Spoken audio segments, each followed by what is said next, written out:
Hola alumnos, ¿cómo están? Espero que todos se encuentren muy bien el día de hoy. Y yo estoy bastante feliz por poder compartir con ustedes otra clase más. Nuestro tema de hoy es el sistema colonial en los siglos XVI y XVII. Les recuerdo que nuestra tarea estará habilitada en la plataforma, es decir, que tendremos que ver toda la clase completa para que podamos tener una exitosa respuesta en nuestra tarea. Así que por favor seamos muy minuciosos en el tema para poder tener una agradable tarea. Ahora sí, comencemos con una breve introducción durante los siglos XVI y XVII. El sistema colonial marcó una expansión de dominicación europea, disculpen, en todo el mundo con el descubrimiento de nuevos territorios en América, África y Asia. Potencias como España, Portugal y Francia establecieron opiniones políticas. Así fueron como hicieron colonizaciones y explotaron recursos naturales para expandir el comercio y su poderío político. Este periodo fue testigo de la imposición de estructuras políticas, económicas y sociales que perpetuaron el dominio colonial, a menudo de extensas poblaciones indígenas y que dejaron un legado duradero en la cultura, la economía y las instituciones de los territorios colonizados. Ahora sí, hablaremos de las minas. La minería se convirtió en la actividad económica dominante, siendo una fuente crucial de ingresos para la corona. Bajo el sistema de tributos, los colonos estaban obligados a entregar una parte significativa de la producción de las minas a la corona. Como el quito real, este sistema respaldado por las burlas, papeles que otorgaban a los reyes la propiedad del subsuelo, permitió la acumulación de una gran cantidad de riqueza en manos de la monarquía española. En resumen, el sistema colonial en los siglos XVI y XVII estuvo marcado por una economía extractivista centrada en la minería del oro y la plata. El oro y la plata van a ser los protagonistas de nuestra clase del día de hoy. Esto generó enormes beneficios para la corona española, pero a costa del sufrimiento y explotación de las poblaciones indígenas. Cuando los españoles conquistaron y colonizaron el continente americano, se produjo un resurgir del esclavismo en las sociedades occidentales. Así es, ahora vamos a hablar sobre la introducción de los esclavos desde África. Estos esclavos en ese tiempo venían desde África. Vamos a ver, venían desde África, así que hicieron un largo viaje solo para ser esclavizados. Durante la colonización, los indígenas fueron sometidos a trabajos forzados en minas y plantaciones, sufriendo enfermedades traídas por los conquistadores, represalias armadas cuando se rebelaban. Se estima que para el año 1700 solo quedaban 5 millones de indígenas de los 70 millones que habían al momento de la llegada de los españoles a América Latina. A pesar de ser considerados personas libres y súbditos de la monarquía, una vez cristianizados, los indígenas fueron sometidos a formar similares organizaciones, llamémoslas así, de la mano de obra, lo que impedían su esclavitud legalmente en la práctica. Aunque el cristianismo supuso mejoras en condiciones de vida, los esclavos desde el Imperio Romano, la esclavitud fue totalmente erradicada. Apenas había recomendaciones de buen trato hacia los esclavos no creyentes, porque en este tiempo, si tú no creías, era un pecado,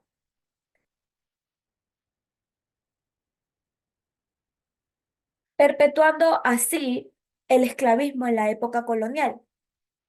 La influencia de la cultura americana ha sido muy profunda y diversa.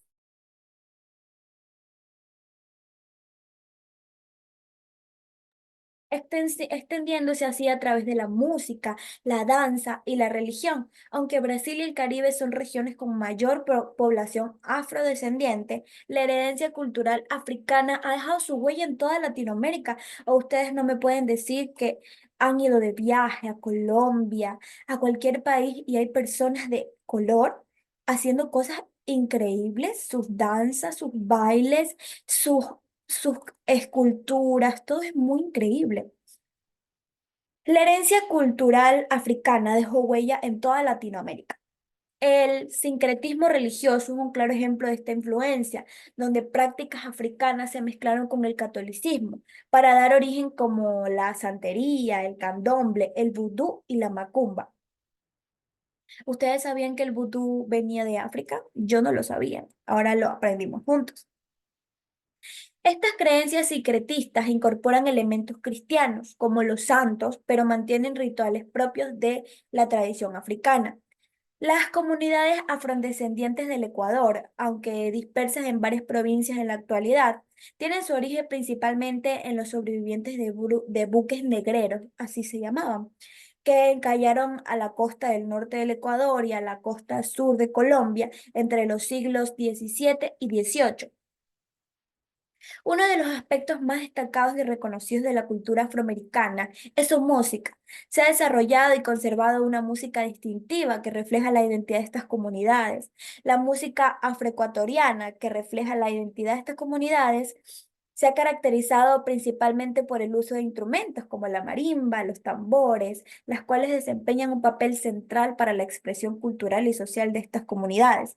Desde 1690, los jesuitas adquirieron esclavos de Angola y del río Congo para trabajar en plantaciones de caña de azúcar. Estamos hablando de que esto pasó aquí en Ecuador, tapriches y minería de ribera en el Valle del Chota. En reemplazo de indígenas diezmados por enfermedades como el paludismo, tras la expulsión de los jesuitas en 1767, los esclavos pasaron a manos de familias criollas. Ya los esclavos no eran considerados un lujo, sino que cualquier persona los podía tener. Esto es un poco injusto, pero es lo que pasó y gracias a ellos estamos aquí en pie. Así que lo más que nos queda es honrarlos aprendiendo su historia y nutriéndonos de ella. En octubre de 1553, en las costas de Esmeraldas, específicamente en las rocas de San Mateo, un barco proveniente de Panamá con destino a Perú llevaba a bordo un grupo de africanos. Tras sublevarse y eliminar la tripulación blanca, proclamaron su libertad.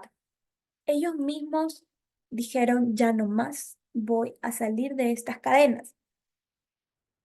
Encabezados por el cimarrón Antón, este grupo estableció su propio reino o Palenque Bajo, el gobierno posterior de Alonso Illescas y sus descendientes. Este palenque nunca se sometió completamente a las autoridades coloniales y se negó a pagar tributos. La herencia cultural de Esmeralda se refleja principalmente en su música y su danza, donde la marimba y el principal instrumento, una parte integral de las festividades, el currucalao. Esta danza o danza de la marimba es un baile típico en que las mujeres visten polleras muy amplias y coloridas, mientras que los hombres llevan una camisa, pantalón blanco y sombrero. Esta danza se acompaña de coplas interpretadas por autores anónimos. Estas personas son desconocidas, no conocemos su identidad, pero gracias a ellos tenemos estas danzas y así crearon una atmósfera festiva y vibrante en la comunidad esmeraldeña.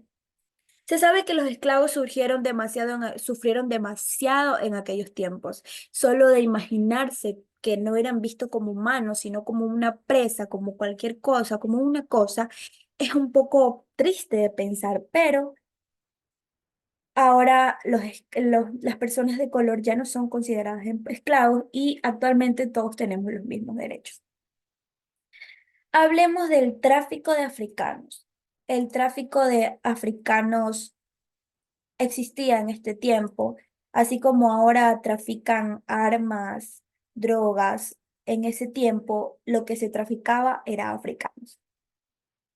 El tráfico de africanos esclavizados por parte de los europeos tiene sus raíces en la Edad Media, cuando los portugueses comenzaron a incursionar en la costa occidental de África para llevar esclavos a la península. Aunque los portugueses fueron los pioneros y principales participantes de este comercio, otras potencias europeas también se involucraron en diferentes etapas y sistemas. El tráfico de esclavos se puede dividir en dos sistemas principales. Primer sistema atlántico, que fue de 1502 a 1580. Durante este periodo, el tráfico de esclavos estaba dirigido principalmente hacia a las colonias de España y Portugal. Los portugueses tenían un papel dominante en este sistema y controlaban gran parte del mercado atlántico. Realizaban todo el proceso desde la compra o captura de esclavos en África hasta su venta en las Colombias. Eh, este sistema, el tráfico de esclavos, hizo que se incrementara muchísimo. Por parte de mercantes no portugueses se incrementó para satisfacer la creciente demanda a mano de obra en las plantaciones del Caribe, Brasil y Norteamérica. Este periodo se desarrolló principalmente en el siglo XVIII, vio un aumento significativo en el número de esclavos africanos transportados a América. En resumen, el tráfico de esclavos africanos por parte de los europeos fue una actividad atroz, fue horrible, fue pésima que se extendió durante varios siglos y se involucró a múltiples potencias coloniales en diferentes etapas y sistemas, contribuyendo a la construcción de las economías coloniales. Pero, ¿cómo hacían estos para convertir a los esclavos en una cosa? ¿Cómo hacían que los africanos se dejen tratar así? ¿Qué hacían? ¿Qué les decían? Ahora vamos a verlo. Se estima que entre 10 y 12 millones de africanos llegaron a América como esclavos. Ellos ya iban dispuestos a ser esclavos. Durante esta cifra no incluye a los que murieron en costas africanas antes de embarcarse en los barcos esclavistas o durante la travesía atlántica. Lo que hace la cifra real de pérdidas humanas sea aún mayor, ni siquiera los contaban, ya eran considerados una basura para ellos. El tráfico de esclavos africanos es uno de los capítulos más oscuros y trágicos de la historia mundial, con consecuencias duraderas en términos de sufrimiento humano y legado histórico. Los portugueses colonizaron América, motivados por la necesidad de encontrar nuevas fuentes, nuevas maneras de hacer dinero, de cómo surgir, de cómo ser más poderosos. A pesar de enfrentar desafíos como altos costos de expedición, vastos territorios, ataques de indígenas y otras potencias europeas, lograron avanzar en el territorio. Esto fue a mediados del siglo XVI. La economía en aquellos tiempos vivió varios ciclos, caracterizados por actividades productivas privilegiadas en torno a las cuales se organizaban en manos de obra y las relaciones en principio. Brasil crecía de yacimientos de metales preciosos como el oro, el cobre, y la actividad se centró en la obtención de brazo, un extracto de madera abundante que servía para teñir textiles. El ciclo de la caña de azúcar fue crucial para Portugal en América, especialmente en Brasil, iniciando debido al declive del comercio maderero. Portugal estableció un monopolio en la producción de azúcar hasta el siglo XVII. La llegada de los holandeses a Pernambuco y el surgimiento de las plantaciones en Antillas disminuyeron la hemogimia. Las plantaciones empleaban la mano de obra indígena, africana y africana para satisfacer la mano de obra europea. Todo esto era para satisfacer a los europeos. Los africanos, como trabajaban únicamente para ellos. En cuanto al oro, los portugueses inicialmente dedicados a la agricultura en las costas de Brasil, luego exploraron hacia el oeste para buscar el oro, ya que aún no lo habían encontrado, no se habían adueñado de ellos. Los bandeirantes fueron exploradores y cazadores de esclavos de origen portugueses en Brasil. Había portugueses en Brasil. Durante los siglos XVI y XVII se aventuraban en expediciones conocidas como bandeiras hacia el interior del continente en busca de riquezas como minerales, esclavos, indígenas y fugitivos. Hablemos de las semejanzas y diferencias de la colonización española, de la portuguesa. Esto puede parecer lo mismo, pero no lo es. Es el mismo nivel de sufrimiento para los esclavos, pero no es lo mismo. La colonización española y portuguesa fue en América. Compartieron muchas similitudes en muchos aspectos, pero también exhibieron muchísimas diferencias significativas. Las semejanzas, ambos imperios buscaban nuevas rutas comerciales y recursos naturales en América. las economías diversificadas, dependiendo de actividades como la minería, de metales preciosos en las colonias españolas y la producción de caña de azúcar en Brasil. Eso eran sus semejanzas. El implante en sistemas de explotación de recursos naturales con mano de obra indígena y el recurso al tráfico de africanos era lo mismo. La diferencia era que los españoles se enfocaron en colonizar civilizaciones indígenas avanzadas, que ya estaban mucho más avanzadas que las demás, en oro, metales preciosas, piedras preciosas. Mientras que Portugal inicialmente se concentró en la agricultura en la franja costera atlántica de Brasil. España dividió sus territorios en virreinatos gobernados por funcionarios del rey, mientras que en Brasil se establecieron capitanías generales con amplias atribuciones militares. Las actividades económicas en las colonias españolas estaban más centradas en la minería, mientras que Brasil se desarrolló con la explotación maderera y la economía de plantación más tarde en su historia colonial. Estas similitudes y diferencias reflejan las distintas estrategias y enfoques que adoptaron España y Portugal en la colonización y explotación de América. Es todo por la clase del día de hoy. Espero que hayan aprendido muchísimo y este tema de verdad es muy interesante. Estoy muy feliz de poder compartirlo con ustedes. Mucho gusto. Fue un gusto compartir con ustedes el día de hoy. Nos vemos en la próxima clase.